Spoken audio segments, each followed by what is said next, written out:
شب برات اللہ سبحانہ و تعالیٰ کے ہاں توبہ و استغفار کرنے کی رات ہے۔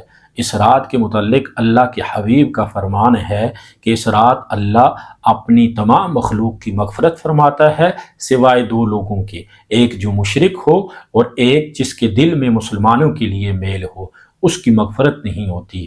لہٰذا اس رات کے شروع ہونے سے پہلے اپنے دل سے مسلمانوں کے لیے جو میل ہے اس کو نکال دیجئے تاکہ آپ کی بھی اس رات مغفرت ہو سکے۔ اس کے علاوہ اس رات کے شروع ہونے سے پہلے اپنے عزیز و اقارب میں کسی سے بھی ناراضگی ہے وہ ختم کر دیں۔ اللہ کے حبیب کا فرمان ہے، بخاری و مسلم کی حدیث ہے، لا يدخل الجنت قاطع، رسول اللہ نے فرمایا قطع تعلق کرنے والا جنت میں داخل نہیں ہوگا۔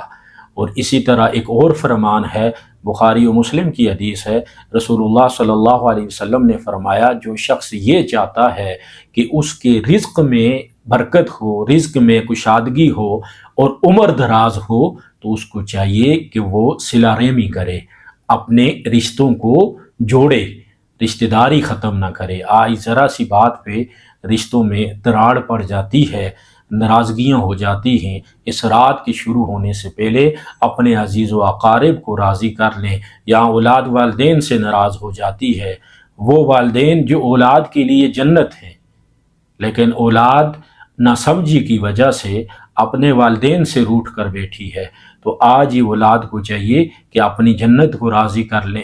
ایسا نہ ہو کہ وقت گزر جائے اور وہ اتنی بڑی نعمت سے محروم رہیں۔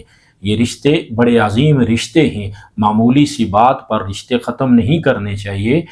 اللہ سبحانہ و تعالی سے دعا ہے کہ اللہ ہمیں اپنے رشتہ داروں کے ساتھ حسن سلوک کرنے کی توفیق عطا فرمائے اور ہمارے دلوں کو مسلمانوں کے بغض و کینہ سے پاک فرمائے، اور اس رات کی برکات ہمیں نصیب فرمائے، اور ہمارے دنیا سے گزر جانے والے عزیز و اقارب، دوست احباب جتنے بھی ہیں ان کی کامل مغفرت و بخشش فرمائے۔ آمین ثم آمین۔